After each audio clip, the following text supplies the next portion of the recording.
వారు white side అయింది. మొత్తం 116 మున్సిపాలిటీలకు ఎన్నికలు జరిగాయి. 64 మున్సిపాలిటీలను అధికార కాంగ్రెస్ కైవసం చేసుకుంది. 13 మున్సిపాలిటీల్లో ప్రతిపక్ష బీఆర్ఎస్ విజయం సాధించింది. ఒక్క మున్సిపాలిటీ కూడా బీజేపీ దక్కించుకోలేదు. ఏకంగా 38 చోట్ల హంగ్ ఏర్పడింది. ఎవరికి స్పష్టమైన మెజార్టీ రాలేదు. అయితే ఇందులో మెజార్టీ మున్సిపల్ చైర్మన్ స్థానాలు కాంగ్రెస్కి దక్కే ఛాన్స్ ఉంది. అదే జరిగితే కాంగ్రెస్ 100 మార్కు దాటే ఛాన్స్ ఉంది. మొత్తం 116 మున్సిపాలిటీల్లో 2581 వార్డులు ఉంటే కాంగ్రెస్ 1347 వార్డులు, బీఆర్ఎస్ 717, బీజేపీ 261, ఇతరులు 250. అంటే స్వతంత్ర 250 చోట్ల విజయం సాధించారు. ఓవరాల్గా కాంగ్రెస్ పార్టీ మంచి స్ట్రైక్ రేట్ సాధించింది. మున్సిపల్ ఎన్నికల్లో సత్తా చాటింది. వార్డుల వారికి చూస్తే 1347 కాంగ్రెస్, బీఆర్ఎస్ 717, బీజేపీ 261, ఇతరులు అంటే ఇండిపెండెన్స్ 256 స్థానాలను కైవసం చేసుకున్నారు. సో ఆ రకంగా కాంగ్రెస్ పార్టీ తన హవా చాటింది. మరోవైపు 4 కార్పొరేషన్ కూడా కాంగ్రెస్ కైవసం చేసుకుంది. కరీంనగర్లో బీజేపీ విజయం సాధించింది, కాషాయ జెండా ఎగరవేసింది. నిజామాబాద్ కార్పొరేషన్లో అతిపెద్ద పార్టీగా బీజేపీ అవతరించింది. బహుశా అన్ని సమీకరణాలు కలిసి వస్తే బీజేపీ నిజామాబాద్ కార్పొరేషన్ కూడా దక్కించుకునే అవకాశం ఉంది. అలాగే కొత్తగూడెం కార్పొరేషన్లో హంగ్ ఏర్పడింది. ఇక బీఆర్ఎస్ ఆ ఖాతా తెరవలేదు. మొత్తం మున్సిపాలిటీలు ఒకసారి చూస్తే కనుక 116, అందులో కాంగ్రెస్ 64 దక్కించుకుంది, బీఆర్ఎస్ 13, బీజేపీ ఇంకా ఏమీ దక్కించుకోలేదు. అయితే కొన్ని చోట్ల ఆధిక్యం కనబడిచింది. రాయికల్, నారాయణపేట ఇలాంటి స్థానాల్లో బీజేపీ కాస్త మెరుగ్గా ఫలితాలు సాధించింది. మొత్తం 38 హంగ్ ఫలితాలు వచ్చాయి మున్సిపాలిటీలో. ఆ 38లో స్వతంత్ర అభ్యర్థులు కీలకంగా మారబోతున్నారు. సో ఈ కార్పొరేషన్లు అలాగే మున్సిపాలిటీలు ఇవన్నిట్లో హంగ్ ఏర్పడ్డ చోట స్వతంత్రులు కీలకం కాబోతున్నారు. దీంతో ఇప్పటికే పూర్తి మెజార్టీ వచ్చిన చోట అలాగే రాని చోట కూడా హంగ్ వచ్చిన చోట కూడా రాజకీయ పార్టీలు క్యాంపు రాజకీయాలకు తెరలేపాయి. ఆయా ప్రాంతాల్లో మున్సిపల్ చైర్మన్ ఎన్నికకు సంబంధించి ఇక క్యాంపు రాజకీయాలు అయితే షురూ అయ్యాయి. ఇప్పటికే గెలిచిన అభ్యర్థులను తాయిలాలు ప్రకటిస్తూ ఆఫర్లు ఇస్తున్నారు. సో మొత్తం మీద చైర్మన్, వైస్ చైర్మన్ల ఎన్నికకు సంబంధించి ఇప్పుడైతే ఆసక్తికరంగా మారబోతోంది. ఇక మరోవైపు కార్పొరేషన్ సంబంధించి నల్గొండ, రామగుండం, మహబూబ్నగర్, మంచిర్యాలను కాంగ్రెస్ దక్కించుకుంటే కొత్తగూడెంలో కాంగ్రెస్ అలాగే సిపిఐ పోటాపోటీగా స్థానాలు గెలుచుకున్నాయి. చెరో 22 స్థానాలు. ఇక్కడ బీఆర్ఎస్ సిపిఐకి మద్దతు ఇస్తూ ఉంటుంది, బట్ కాంగ్రెస్ సర్వశక్తులా ప్రయత్నిస్తుంది. నిజామాబాద్ కూడా బీజేపీకే దక్కే అవకాశం ఉంది. ఎక్స్ అఫీషియో మెంబర్ కనుక ఎంపీగా ఉన్నారు కాబట్టి. అలాగే కరీంనగర్ కూడా బీజేపీ సింగిల్ లార్జెస్ట్ పార్టీ, అక్కడ కూడా బీజేపీ స్పష్టమైన మెజార్టీ ఉంది. ఎక్స్ అఫీషియోగా అక్కడ కూడా బీజేపీ ఎంపీ ఉన్నారు కాబట్టి అది కూడా ఆ కార్పొరేషన్ కూడా బీజేపీ ఖాతాలోకి వెళ్ళబోతుంది. సో ఈ రకంగా ఓవరాల్గా ప్రస్తుతం మున్సిపల్ ఎన్నికల ఫలితాలు అయితే మనకు చాలా స్పష్టమైన మెజార్టీ ఉన్నాయి. కార్పొరేషన్లో, పురపాలికల్లో కాంగ్రెస్ పార్టీ హస్తం హవా కొనసాగింది. అధికార పార్టీకి ప్రజలు మంచి మెజార్టీ ఇచ్చినట్టుగా కనబడుతుంది. వార్డు సభ్యులకు సంబంధించి కూడా చూస్తే కనుక కాంగ్రెస్ పార్టీ మంచి స్ట్రైక్ రేట్ సాధించిందని మనకు అర్థమవుతుంది. సో మొత్తం మీద ఈ మున్సిపల్ ఎన్నికలు అధికార కాంగ్రెస్కి మంచి ఫలితాలే ఇచ్చాయి. కాంగ్రెస్ పార్టీ నాయకులు అలాగే మంత్రులు, ఎమ్మెల్యేలు, ఎంపీలు క్షేత్రస్థాయిలో తిరిగిన పరిస్థితి. అలాగే కొన్ని చోట్ల మంత్రులున్నా కూడా అలాగే గట్టి నాయకులున్నా కూడా పనిచేయని పరిస్థితి, వాళ్ళ ప్రభావము. ఇక్కడ బీఆర్ఎస్కి అయితే గట్టి ఎదురుదెబ్బ తగిలింది. బీఆర్ఎస్ చాలా ప్రాంతాల్లో బీఆర్ఎస్ సీట్లన్నీ కూడా కాంగ్రెస్ ఖాతాలో వేసుకుంది.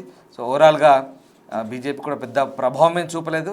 బట్ కార్పొరేషన్లో అర్బన్ ఏరియాస్లో అర్బన్ ఓటర్లు బీజేపీకి పట్టం కట్టారు. ఉత్తర తెలంగాణ ముఖ్యంగా నిజామాబాద్ అలాగే కరీంనగర్ లాంటి కార్పొరేషన్లో బీజేపీ హవా కొనసాగింది. ఇక సౌత్ తెలంగాణకు వస్తే కనుక పక్కాగా కాంగ్రెస్ పార్టీ ఆధిక్యత కనబరిచింది. అన్ని జిల్లాల్లో కాంగ్రెస్ పార్టీ కార్పొరేషన్లో, మున్సిపాలిటీలో స్పష్టమైన ఆధిక్యం దిశగా అడుగులు వేసింది, హస్తగతం చేసుకున్న పరిస్థితి. సో ఓవరాల్గా మున్సిపాలిటీలు అంటే పురపాలక సంఘాలు అలాగే మున్సిపల్ కార్పొరేషన్లో కాంగ్రెస్ పార్టీ హవా చాలా స్పష్టంగా కనిపించింది.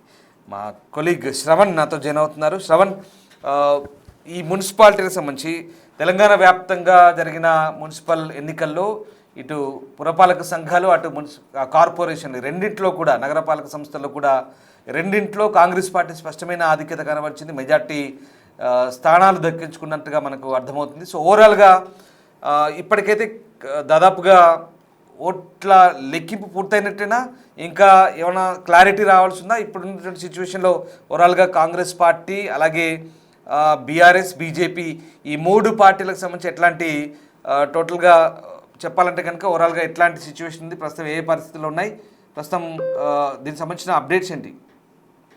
మున్సిపల్ ఎన్నికలకు సంబంధించిన ఓట్ల లెక్కింపు దాదాపుగా ముగిసిందని చెప్పుకోవచ్చు. కొన్ని చోట్ల చివరి దశకు చేరుకుంది కౌంటింగ్. మొత్తం వార్డులు 2996 వార్డులకు గాను ఇప్పటి వరకు అఫీషియల్ గా ప్రకటించింది 2915. అంటే దాదాపుగా మరో 80 వార్డులకు సంబంధించినటువంటి రిజల్ట్ ఇంకా రావాల్సి ఉంది. అందులో ప్రధానంగా మున్సిపల్ కార్పొరేషన్లకు సంబంధించినటువంటి రిజల్టే ప్రకటించాల్సి ఉంది. సో ఈ 2915లో అత్యధికంగా ఇప్పటి వరకు 1511 వార్డులను కాంగ్రెస్ కైవసం చేసుకోగా బీఆర్ఎస్ 767, బీజేపీ 309 స్థానాలను కైవసం చేసుకుంది. దీనికి సంబంధించి ఇంకా ఓట్ల లెక్కింపు అనేది కొనసాగుతుంది. కొన్ని కార్పొరేషన్లకు సంబంధించినటువంటి రిజల్ట్ ఇంకా అఫీషియల్ గా ప్రకటించాల్సి ఉంది. ఇండిపెండెంట్లు కూడా పెద్ద మొత్తంలోనే వాళ్ళ వాళ్ళ వాళ్ళ ప్రాబల్యాన్ని కావచ్చు, వాళ్ళ ఎగ్జిస్టెన్స్ ని చాటుకున్నారని చెప్పుకోవచ్చు. 176 మంది ఇండిపెండెంట్ గా పోటీ చేసినటువంటి వాళ్ళు గెలుపొందారు. సో ప్రధానంగా మనం ఒకసారి గమనిస్తే ఆదిలాబాద్ కి సంబంధించినటువంటి మున్సిపాలిటీ బీజేపీ కైవసం చేసుకున్నట్లు స్పష్టంగా కనిపిస్తోంది.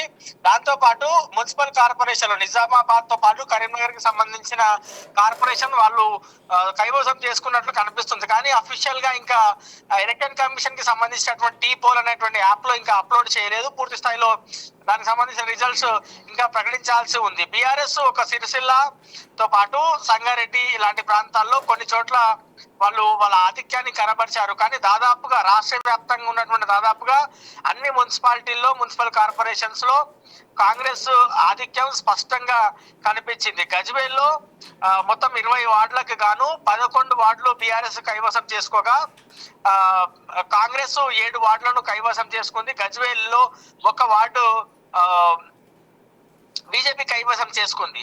సో దాదాపుగా ఇది గజ్వేల్ కి సంబంధించినటువంటి మున్సిపాలిటీలో బీఆర్ఎస్ కైవసం చేసుకుందని చెప్పుకోవచ్చు. ఇట్లా కొన్ని స్థానాలు సిరిసిల్లతో పాటు గజ్వేల్ లాంటి ప్రాంతాలు ముఖ్యంగా బీఆర్ఎస్ ఖాతాలోకి చేరాయి. కానీ మిగతా అన్నిటి కూడా ఆల్మోస్ట్ 90% కి సంబంధించిన మున్సిపాలిటీలుగాతో పాటు మున్సిపల్ కార్పొరేషన్ అన్ని కూడా కాంగ్రెస్ కైవసం చేసుకుంది. కాగజ్ నగర్ లో మొత్తం 30 వార్డులు ఉంటే బీఆర్ఎస్ కి 11 వచ్చాయి. దాంతో పాటు కాంగ్రెస్ కి 9 మాత్రమే వచ్చాయి. బీజేపీ 5 వార్డులు కైవసం చేసుకుంది. అంటే బీజేపీకి సంబంధించిన ఎమ్మెల్యేలు ఎంపీలు ఉన్న చోట కూడా చాలా చోట్ల కాంగ్రెస్ స్పష్టమైనటువంటి ఆధిక్యత దశగా దూసుకు వెళ్ళని చెప్పుకోవచ్చు. బైన్సాలో మాత్రం ఎంఐఎం తన ఆధిక్యాన్ని కనబరిచింది స్పష్టంగా. అక్కడ మైనారిటీకి సంబంధించినటువంటి ఓటర్లు ఎక్కువ ఉంటారు కాబట్టి వాళ్ళు అక్కడ గెలుపుని కైవసం చేసుకున్నారు. సో మొత్తము ఇంకా 80 వార్డులకు సంబంధించినటువంటి రిజల్ట్ రావాల్సి ఉంది. మహబూబ్ నగర్ కి సంబంధించిన మున్సిపల్ కార్పొరేషన్ రిజల్ట్ కూడా ఇంకా అఫీషియల్ గా ప్రకటించాల్సి ఉంది. అక్కడ కాంగ్రెస్ అత్యధికమైన సీట్లు సంపాదించుకుంది అనేటువంటి రిజల్ట్స్ మనకు ఆఫ్ ద రికార్డులు అందుతున్నప్పటికీ కూడా అఫీషియల్ గా ఎలక్షన్ కమిషన్ ప్రకటించే వరకు అది అఫీషియల్ గా మనం చెప్పడానికి లేదు కాబట్టి సో ఆ రిజల్ట్ కి సంబంధించినటువంటి నిరీక్షణ ఇంకా కంటిన్యూ అవుతానే ఉంది. దాంతో పాటు ఆత్మకూరు వనపర్తికి సంబంధించినటువంటి ఆత్మకూరులో కూడా బీజేపీకి మూడు స్థానాలు అంటే మహబూబ్ నగర్, ఆదిలాబాద్, కరీంనగర్, నిజామాబాద్ లాంటి ప్రాంతాల్లో కొంత బీజేపీ తన ఆధిక్యతను కావచ్చు తన ఉనికిని చాటుకునేటువంటి ప్రయత్నం చేసింది. ఓవరాల్ గా మాత్రం ఎప్పుడెప్పుడా అని ఎదురు చూసినటువంటి మున్సిపల్ ఓట్లకు సంబంధించినటువంటి కౌంటింగ్ అనేది చివరి దశకు చేరుకుంది. మరో గంట సేపట్లో పూర్తి స్థాయిలో రిజల్ట్స్ వెలువడేటటువంటి అవకాశం ఉంది. ఇవాళ గెలిచినటువంటి కార్పొరేటర్లు అందరూ కూడా 16వ తారీఖున జరగబోయేటువంటి స్పెషల్ మీటింగ్ లో ఆ పార్టీల వాళ్ళకి సంబంధించిన చైర్పర్సన్, వైస్ చైర్పర్సన్ తో పాటు మేయర్, డిప్యూటీ మేయర్ ని వాళ్ళు ఎన్నుకోబోతున్నారు. సో అది ఇంకా కీలకమైనటువంటి ఘట్టం. ఎలక్షన్ లో పోలింగ్ అనేది ఒక ఘట్టం, కౌంటింగ్ కి సంబంధించినటువంటి మరో ఘట్టం, ఇక ఫైనల్ స్టేజ్ మాత్రం mayor, deputy mayor, chairperson, vice chairperson ని ఎన్నుకోవాల్సినటువంటి బాధ్యత కూడా ఈ కార్పొరేట్ల మీద ఉంటుంది. అది 16వ తారీఖున జరగబోతుంది. ఓవరాల్ గా మాత్రం ఇవాళ జరిగినటువంటి ఓట్ల లెక్కింపులో దాదాపుగా సీట్లన్నీ కూడా కాంగ్రెస్ కైవసం చేసుకుంది. నిజామాబాద్, కరీంనగర్ తో పాటు ఆదిలాబాద్ లోని మున్సిపాలిటీని బీజేపీ కైవసం చేసుకుంది. Right, yes, thank you Shravan, thanks for the update. So Telangana వ్యాప్తంగా జరిగిన మున్సిపాలిటీ ఎన్నికల్లో కాంగ్రెస్ పార్టీ స్పష్టమైన ఆధిక్యం కనబరిచింది. ఇక బీఆర్ఎస్ చతికిలబడింది. మరోవైపు బీజేపీ 2 కార్పొరేషన్లు గెలుచుకుంది. నిజామాబాద్, కరీంనగర్ స్పష్టంగా ఆధిక్యత ఉంది. నిజామాబాద్ కూడా దాదాపుగా బీజేపీ ఖాతాలో పడబోతుంది కార్పొరేషన్. మరోవైపు మున్సిపాలిటీ పురపాలక సంఘానికి సంబంధించి ఆదిలాబాద్ మున్సిపాలిటీని బీజేపీ గెలుచుకున్నట్టుగా తెలుస్తోంది. ఇంకా స్పష్టత రావాల్సి ఉంది. మరోవైపు నారాయణపేట కూడా దాదాపుగా బీజేపీ ఆధిక్యాన్ని కనబరిచింది. రాయకల్లో కూడా బీజేపీ ఆధిక్యాన్ని కనబరిచింది. బట్ ఇంకా స్పష్టత లేదు. ఇక్కడ హంగే ఉంది. ఇక ప్రస్తుతానికైతే బీజేపీ ఖాతాలో 2 మున్సిపల్ కార్పొరేషన్లు, 1 మున్సిపాలిటీ వచ్చినట్టుగా మా ప్రతినిధి చెప్తున్నారు. సో ఓవరాల్గా కాంగ్రెస్ పార్టీ గణనీయమైనటువంటి వార్డు స్థానాలు గెలుచుకుంది. బీఆర్ఎస్ చాలా వెనుకబడిపోయింది. గతంతో పోలిస్తే కాంగ్రెస్ పార్టీ చాలా పుంజుకుంది. ముఖ్యంగా స్థానిక ఎన్నికల్లో, స్థానిక అంటే పురపాలక సంఘాల్లో, నగరపాలక సంస్థల్లో కాంగ్రెస్ పార్టీ స్పష్టమైన ఆధిక్యాన్ని కనబరిచింది. అధికార పార్టీకి ప్రజలు మంచి మెజార్టీ ఇచ్చినట్టుగా కనబడుతుంది. సో కాంగ్రెస్ పార్టీ నాయకులు ఎన్నికల ప్రచారంలో ఇచ్చిన హామీలు, వాళ్ళు చేసిన ప్రచారం సక్సెస్ అయిందంటేగానే మనకు అర్థమవుతుంది. మున్సిపాలిటీకి సంబంధించి ఉత్తర దక్షిణ తెలంగాణలో, ఉత్తర తెలంగాణలో కొంత భిన్నంగా ఉంటే ఇక్కడ ఓవరాల్గా కలిపి కాంగ్రెస్ పార్టీ అయితే మంచి ఫలితాలు సాధించదని చెప్పుకోవచ్చు.